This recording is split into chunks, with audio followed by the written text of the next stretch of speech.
Thanks a lot, everybody. We just, we're a little bit later than normal. We just didn't quite get going here tonight.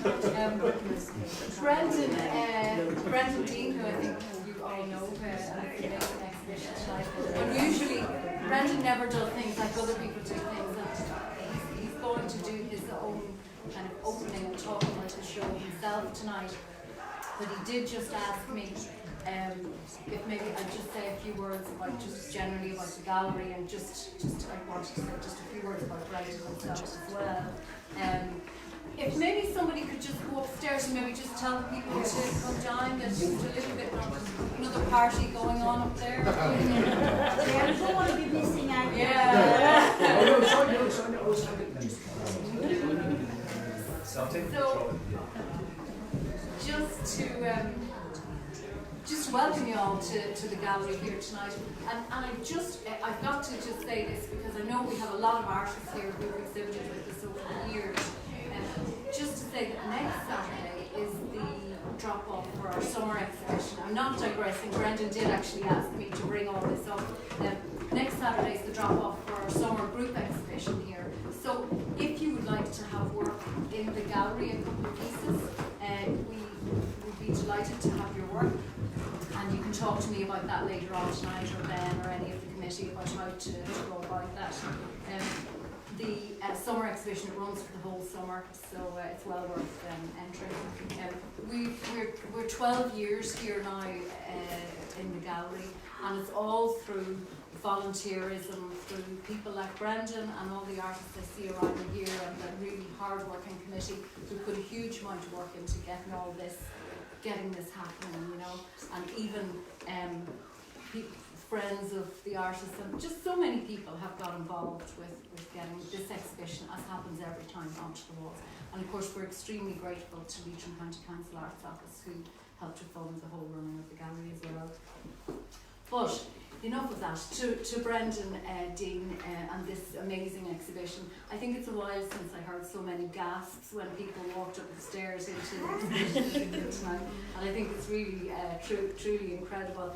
He's a man of a lot of talents, and we were just talking today about Brendan was one of the very first, literally in the first handful of people who helped put all this together, this gallery and this arts group into, I think it was 2006 we started to do it, and then the gallery opened in 2007.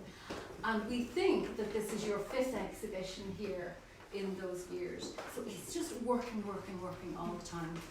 And Brendan was saying, well, how do you think my work has been over the years? And it was always brilliant. I always loved it, and everybody always loved it.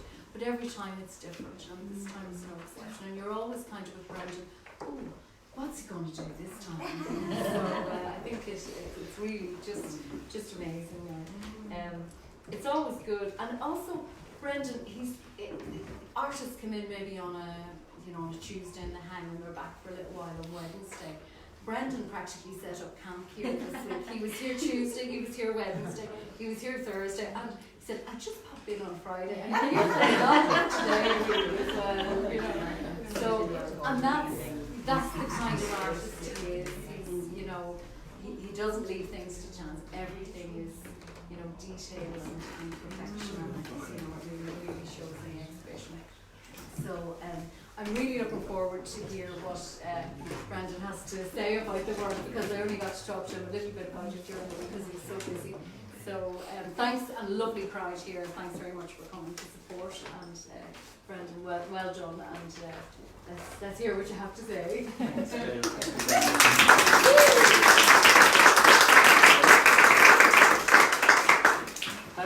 Before I launch into what I have to say about the show, I just wanted to say a few thank yous to people. And as Gail has already said, the gallery is run on a voluntary basis. It's volunteers that put all the admin and all the PR and everything together, and painting the walls and keeping the place clean and tidy, and all the other things that go along with the gallery.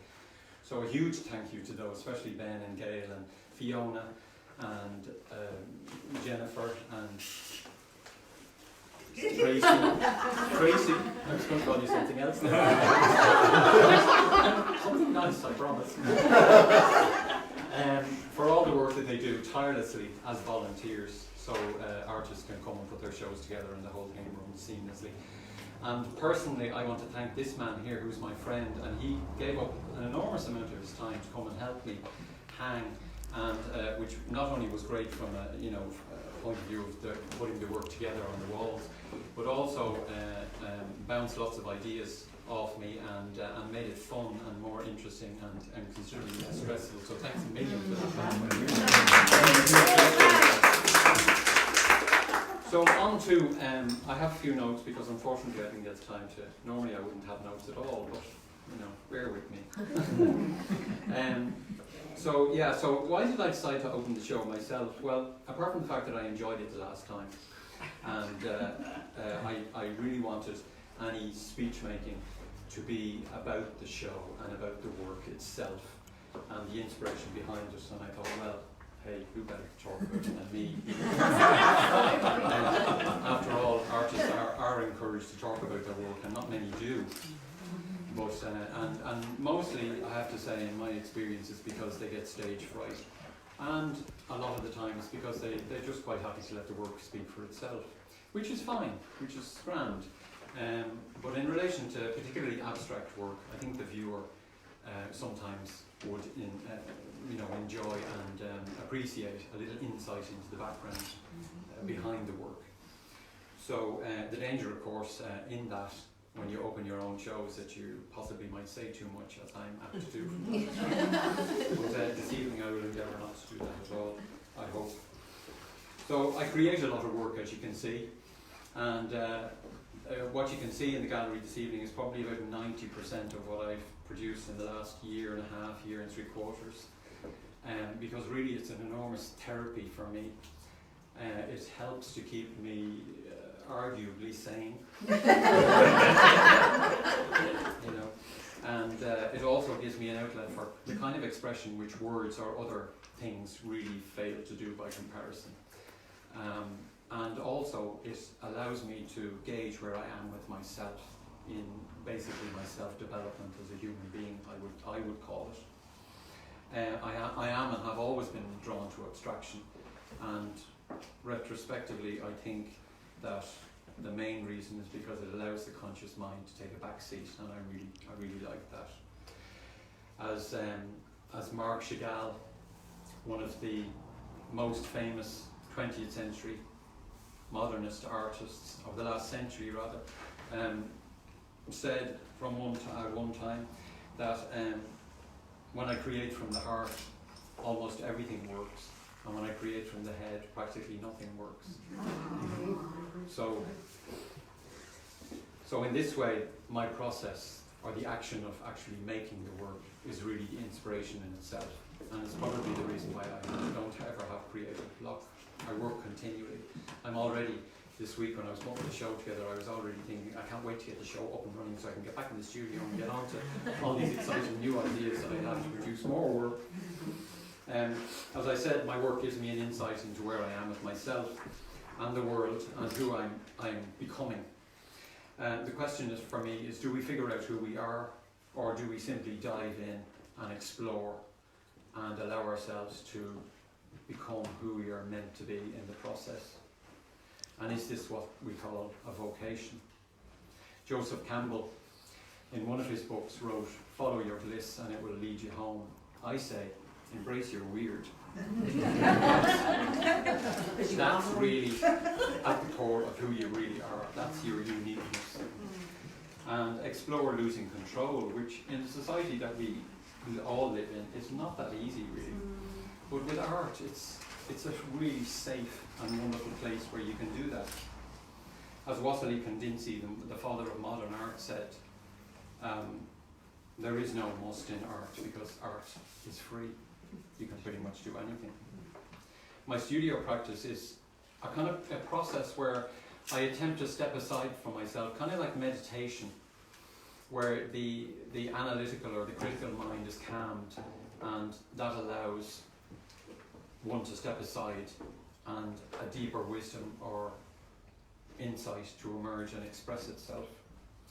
I do this through abstraction, using form and colour, focusing on form and colour in a way, in like colour therapy, and in an effort to kind of express what I loosely term emotion, but emotion is a very pale, the word itself pales into insignificance really, to try and express something which is much broader. But because of the way I work, I usually don't know where the work is going, and I have no idea usually where it's going to end up. So I simply work to allow it to become what it chooses or wants to be. As Pete Mondrian, one of the most influential pioneers of 20th century modern art, said at one time, who's actually, I don't know if you've heard of him, but his influence can be seen in every area of design and art in the Western world for the last 100 years, everywhere.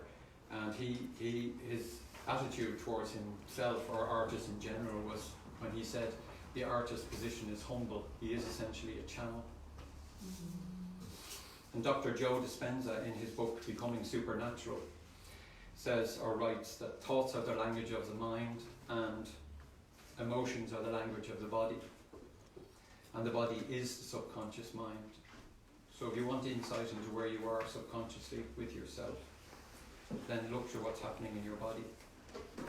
In terms of subconscious painting, the abstract expressionistic painter Jackson Pollock, who at the time was hailed as the most influential painter of his generation from 1940 to 1970, said, "Every good painter paints who he is." So,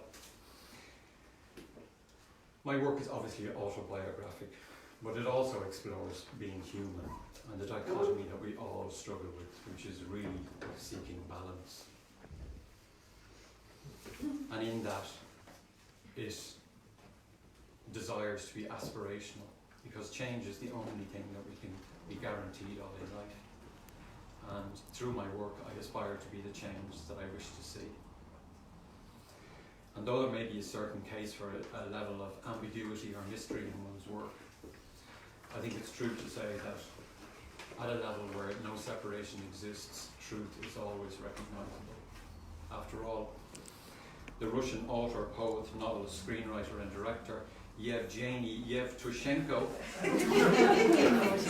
once said, "A poet's autobiography is his poetry. Everything else is just a footnote." Thank you.